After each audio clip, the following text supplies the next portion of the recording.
Hey! Oh wow, I'm physical. So I wanted this to be the first try at the new format, but I have some problems. As you can see, I'm holding my mic in my hand because I forgot to buy the pen. My green screen is being attacked. I don't know if you can see it, but my cat is here, and if I was the best place for a nap, what are you doing? And in general, the light conditions are not that good. And I do have some LED panels, but... So anyway, while I replan and work on this studio, I also have some stuff to talk about. Some stuff to complain about. Windows! Windows is kind of something that everyone accepts to deal with. Some enlightened people will decide to move to Linux at some costs, while some other people have decided to throw themselves into Apple's warm embrace. Can we see if it's a MacBook? Making this video while I was sick is a bad idea. And at any rate, too, despite being a moderate Linux enthusiast, just accepted that being on Windows was necessary for some of my use cases. The last time I really evaluated the possibility of being full-time on Linux was in, oh my god, 2013? When one of my old laptop was dying because of Windows 8, and I've just installed Ubuntu and everything was going well. Now, of course, that meant that I couldn't really game on it, that I couldn't really use some of the software I was using at the time, even if that went fine after a while. It was not a costless transition is what I meant. And now flash forward to our times, and I see this headline. Windows 12 to become an agentic OS. AI! Let's talk about AI, because it wouldn't be a valid tech crash out in 2025 if we didn't mention AI. Windows 11 is already, like, the maximum amount of AI that I can tolerate. It already kind of exceeds the threshold, honestly. When you add Copilot to not block, this is when I lose it. I just want to edit my fucking CSV file. Shut the fuck up. But having a full agentic OS is basically fancy speech for, oh, the AI is gonna see everything on your computer, and it's gonna be able to do everything for you. I'm not about that for multiple reasons. Number one, obvious privacy concerns. Do you really trust Microsoft with absolutely everything that's happening on your computer? I don't think so. I don't think you should, and I know that I won't. Second reason, Windows is already one of the least stable pieces of shit ever. Now, we can have a long discussion about why that is and if it's justified, but Windows has to support all of the different configurations of computer in existence. Why is it not working on any of them? It's my question. How little control Windows gives you nowadays is... I remember a time, well, if you told Windows XP or Windows 7, no, actually, I choose not to make updates, it will go, damn boy, you stupid, you sure want to do this? Yes. Okay, end of it. And it should be the end of it. And this was back at a time where updates wouldn't break your system, and you were honestly kind of a dick for not updating your system. Windows 10 at some point updated, and it made me enabling or disabling Bluetooth crash my system. It made me unable to put my PC to sleep. If I try to put my laptop in sleep mode, it will awaken again, instantly. I just can't do it anymore.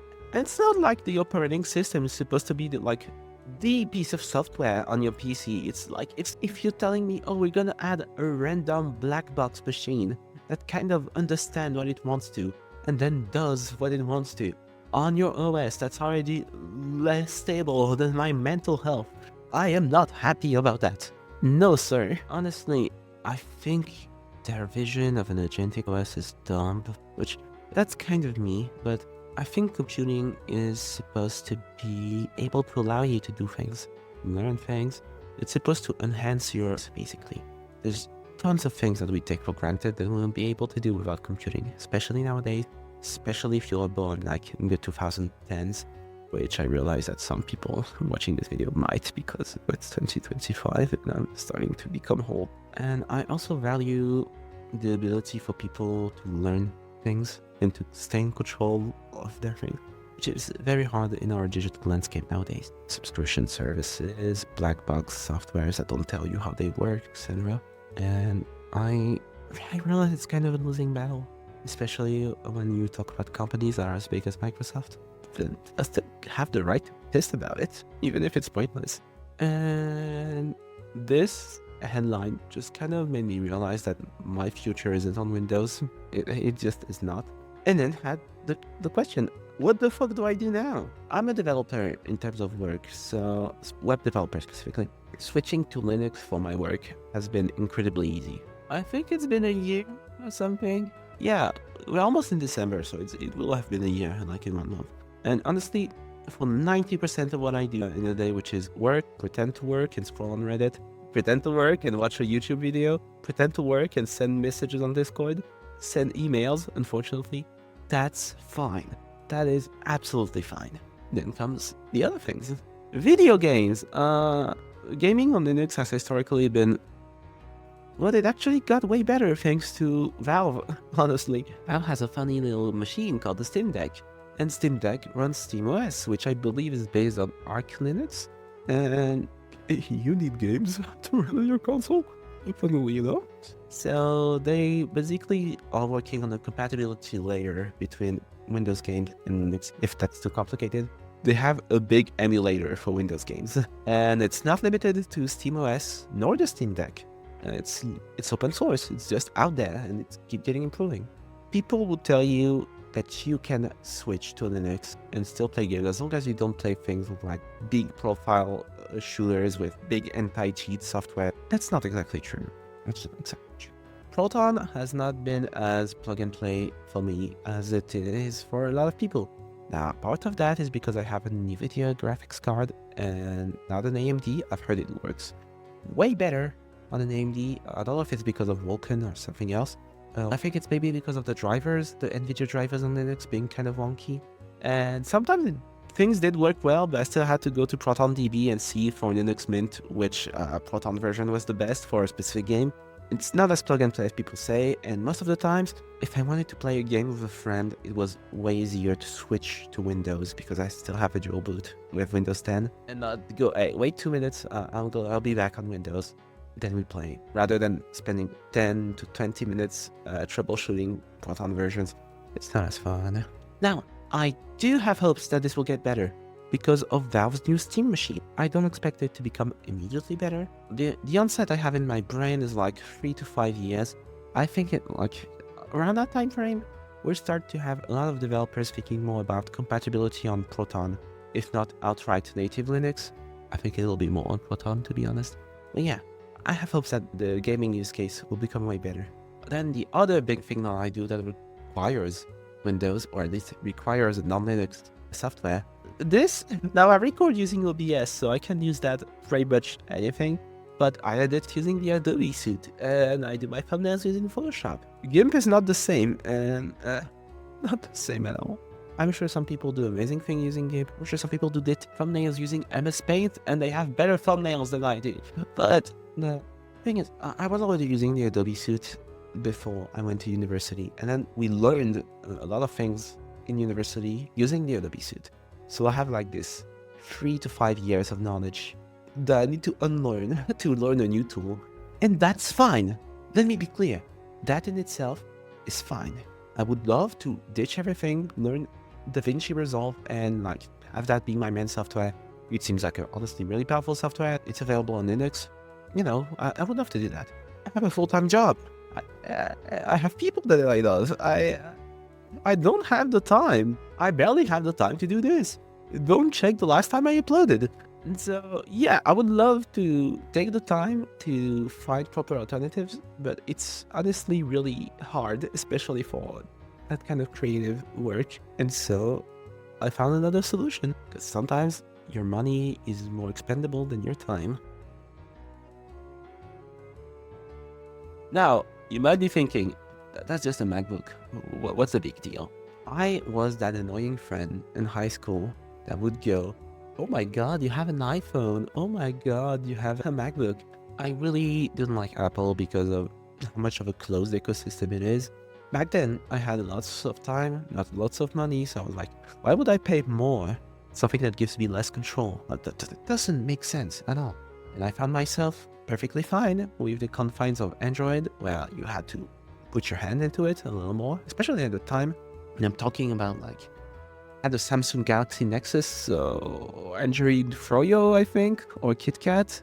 So 2.4 or 4.4, one of the two. I'm not sure because I installed Cyanogen mode at some point. Anyway, I'm getting lost in the sauce.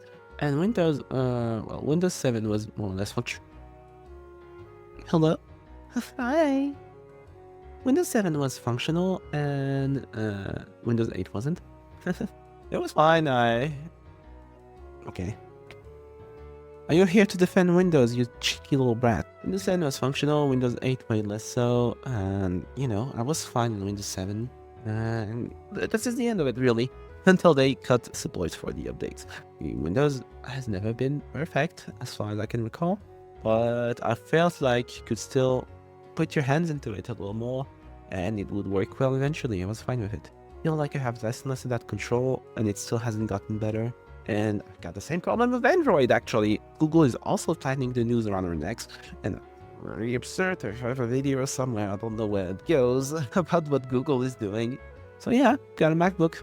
For my video editing is a kind of all-purpose laptop. My current laptop is kind of like a Frankenstein monster, honestly. It has lots of things plugged into it at all times.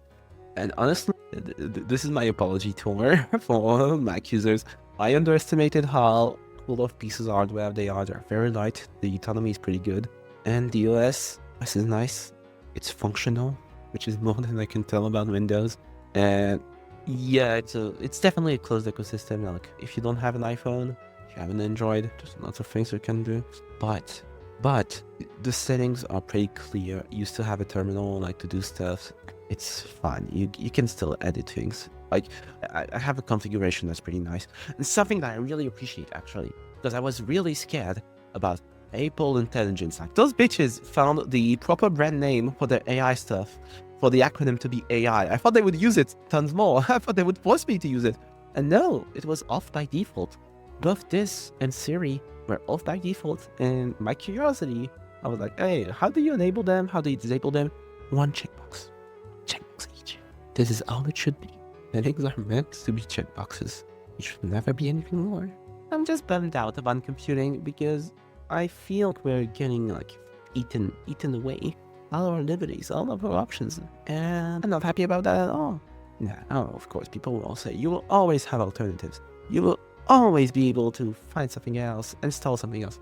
And it's correct if you have the time, the knowledge, or the time to get that knowledge, which is not a lot of people. Not a lot of people have the time to learn how to use a Linux system. This is why macOS is very popular as the second alternative, because yes, it's more expensive, but what you spend in money, you won't spend in time learning. Linux got way better, but it's still something that you need to install it yourself. And this is already the first impossible hurdle for tons of people. There's a lot of people who just default to Windows or Mac if they can afford it.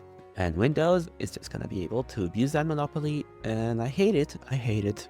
This video, what did you learn in this video? Did you learn anything in this video? No, I don't think you do. Why am I talking to my mic? Yeah, it was honestly just a rant. I hate computing.